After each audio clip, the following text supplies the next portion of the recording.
Television and film fans around the world are voracious consumers of the United States' output.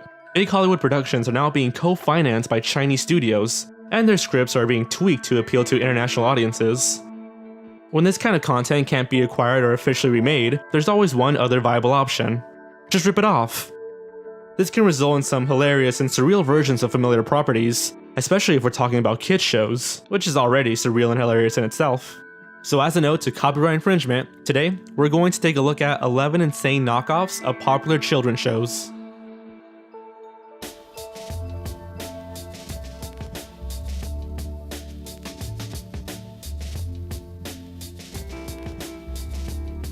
Why watch The Amazing World of Gumball when you can watch Miracle Star? Debuting in 2011 on Cartoon Network, The Amazing World of Gumball is a joint British-American production detailing the adventures of middle schooler Gumball, who happens to be a cat, and his brother Darwin, who happens to be a fish. In 2015, Chinese food company Saiyuan Foods produced this commercial for its milk brand Miracle Star. In it, some very Gumball-like characters are menaced by a giant cloud, encounter some hostile foodstuffs, and engage in other strange activities that, frankly, we are just kind of at a loss to describe. Clocking in at nearly 3 minutes, the short doesn't reveal itself to be a milk advertisement until the very end. Although due to the lack of subtitles, it's possible that we're just missing something in the dialogue. We suggest muting the sound or making up your own. Why watch Adventure Time when you can watch The Legend of Lucky Pie? The next selection is quite impressive, considering that it was produced not by a studio, but by an independent group of Chinese animators on their own dime. Sure, it's obviously a shameless ripoff of the style and characterization of the long-running American series Adventure Time, but there's actually a pretty understandable reason for that. Simply, Chinese animators often need practice, as they are bound by constraints of the studios that employ them. The creators of this 3-episode series worked on it as a labor of love, an opportunity to gain experience working in an unfamiliar animation style. The episode available online, Who Makes That Voice?, runs about 12 minutes and is quite well done for a group of dedicated friends working in their spare time. 对黄金，但我们得小心，那很可能是陷阱。没问题，我会很小心的。呀吼！别冲动啊，老弟。没办法。It's well worth a watch, but we advise against clicking on the English dubbed version. It is terrible. Why watch Pokemon when you can watch Dogmons? Studio Production Interval, which creates content for TV Brazil, will make more than one appearance on this list. Its first offender, a pseudo-anime series that ran for all of 3 episodes beginning in 2002, was clearly inspired by the mountains of money being made by the multimedia platform Pokemon.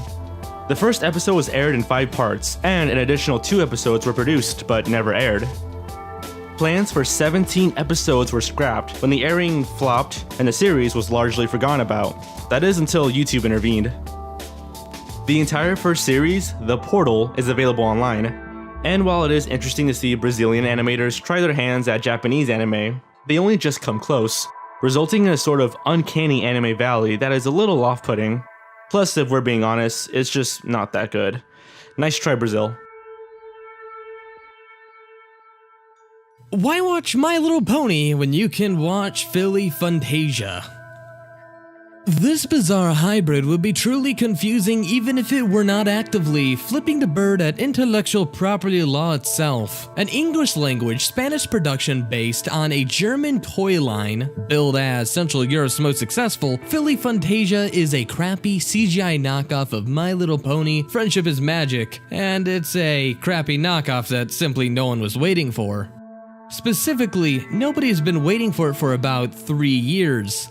The first trailers appeared online in October 2013, but no actual episodes have materialized despite the trailers themselves promising a 2014 release.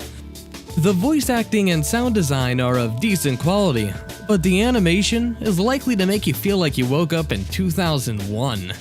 Strangely, the series has an English-language fan website that appears to be updated fairly regularly. For all 6 American fans of this non-existent series centered on a Central European My Little Pony knockoff, we salute you. Keep hope alive. We're sure that a complete episode will arrive any day now. Why watch Scooby-Doo when you can watch Goober and the Ghost Chasers? This entry may very well have the dubious honor of being the most absolute shameless ripoff on this list. Not just because of its deadpan similarity to the style and formula of an existing property, although yes, that too. What makes Goober and the Ghost Chasers, a point-on-point retread of Scooby-Doo Where Are You, so special is that it was produced by Hanna-Barbera, you know, the studio that produced Scooby-Doo. The venerable animation studio is known for recycling, mostly animations and backgrounds, but many of their cartoons stuck very close to the basic formula of Scooby-Doo. Arguably its most successful show. But Goober threw all lip service to originality out the window and was simply Scooby-Doo 2.0. The only differences between this show and the original is that, well, Goober would turn invisible when he got scared, instead of just running like Scooby would. And sometimes the Partridge Family would show up to give Goober and his friends an assist. The 70s were a weird time. Why watch Winnie the Pooh when you can watch Vinnie Pook? The Soviet version of Winnie the Pooh is not so much a ripoff as it is a different adaptation of the same source material. A. Milne's wildly popular children's books from the 1920s.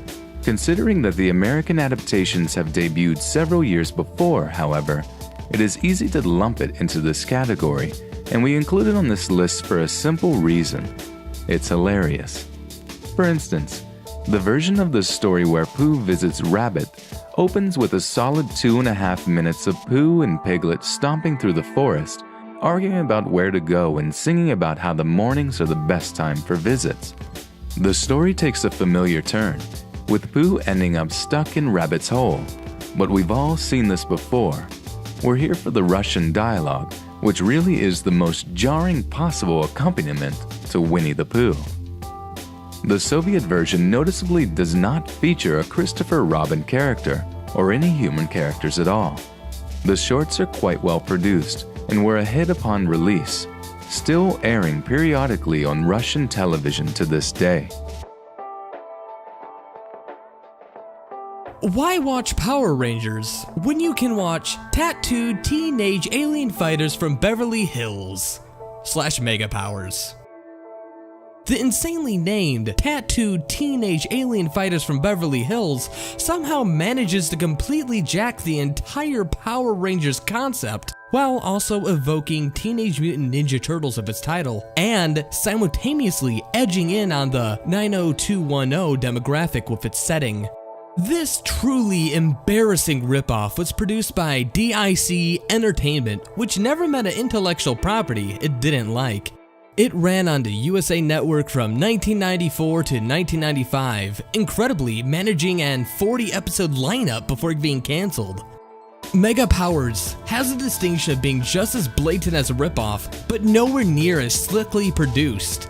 Another product of Brazilian production company that brought you Dogmons, Mega Powers is a laughably amateur production that looks like nothing more than a fan film you and your friends may have made in the 3rd grade. Terrible sound design, worse costumes, and the crappiest CGI ever. It's all here. As they say, big as life, twice as ugly. Little information is available online about the series' run, and frankly, we think that's for the best. Why watch Tom and Jerry when you can watch Herman and Catnip? And now, for an antidote to the last entry, we present Herman and Catnip, the rare knockoff to rise above imitation and actually stand on par with its source material. Just as Jerry prevailed over Tom, Herman the Mouse always won his battles as well. But the Herman and Catnip series is notable for upping the ante considerably in terms of sheer brutality of its cartoon violence. Even more so than its influences, the series treated Catnip the cat with absolutely no mercy, with almost every episode concluding with Herman and friends merely singing a tune while Catnip undergoes some horrible torturous demise, such as being eaten by sharks or buried under a rock slide. Cartoons in the series are produced for about 10 years, and many episodes are still available online. Honestly, we can't recommend them highly enough. Why watch Teenage Mutant Ninja Turtles when you can watch Street Sharks? And now back to shameless merchandise mongers DIC Entertainment, who apparently were unable to get any licensing rights to the Teenage Mutant Ninja Turtles, and were none too happy about it.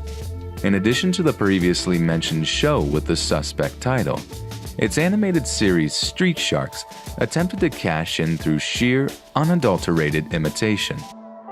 4 genetically modified aquatic animals become anthropomorphic talking crime fighters. This is probably the exact wording used to pitch the show to studio executives, and we're surprised the lawsuits didn't begin flying before the sentence was halfway out of the mouth of whoever thought this was a good idea. Amazingly, the show limped to 40 episodes, generated a short-lived comic book series, and even had a line of Mattel action figures, which probably ruined the Christmas mornings of literally dozens of children in the mid-90s. Why watch Sesame Street when you can watch Peppermint Park? To describe it literally, Peppermint Park is a direct-to-video children's educational program produced by a now-defunct company and released in the early 1980s, which closely resembles the format of beloved kids series Sesame Street. To describe it figuratively, Peppermint Park is pure distilled nightmares, an abomination vomited up with stinking guts of some forgotten eldritch horror. Yes, it's an obvious ripoff from characterizations and down to format to its poorly written educational songs. But the puppets... everything about them, from their cold dead eyes to the over-the-top voice acting, makes us want to run screaming through the nearest wall. Since the show was only ever released in VHS format, only a few clips are available online, and no known VHS copies still exist. We like to think that's a result of some heroic action on the part of someone who is no longer with us to tell the tale, as they likely sacrificed them to destroy the last copy while being dragged down to the depths of misery by Cthulhu himself. Why watch Mickey Mouse when you can watch Tomorrow's Pioneers? And finally, the single most bizarre example we could find, a Palestinian-produced Hamas-funded children's program featuring explicit ripoffs of one of the most heavily protected intellectual properties in the world. This is the world we live in, folks. We didn't create the news, we just report it. Alright, so for those who may not know, Hamas is a militant Palestinian Islamic terrorist organization who seriously has it in for Islam and the entire Western world. This show, which ran between 2007 and 2009, features a human host and, well, Mickey Mouse, and fed its young audience a steady diet of anti-Western, anti-Semitic rhetoric, up to and including messages about the glory of Notre Dame. No, really, the highlighted video features Mickey, entrusted to safeguard his land, wailing over the dead body of his grandfather before lamenting the filth of the criminal plundering Jews, and going to take up his case with an Israeli authority figure. A shrill screaming match ensues, Mickey is violently stabbed to death, and children everywhere learn a valuable lesson: that adults are really seriously fucked up.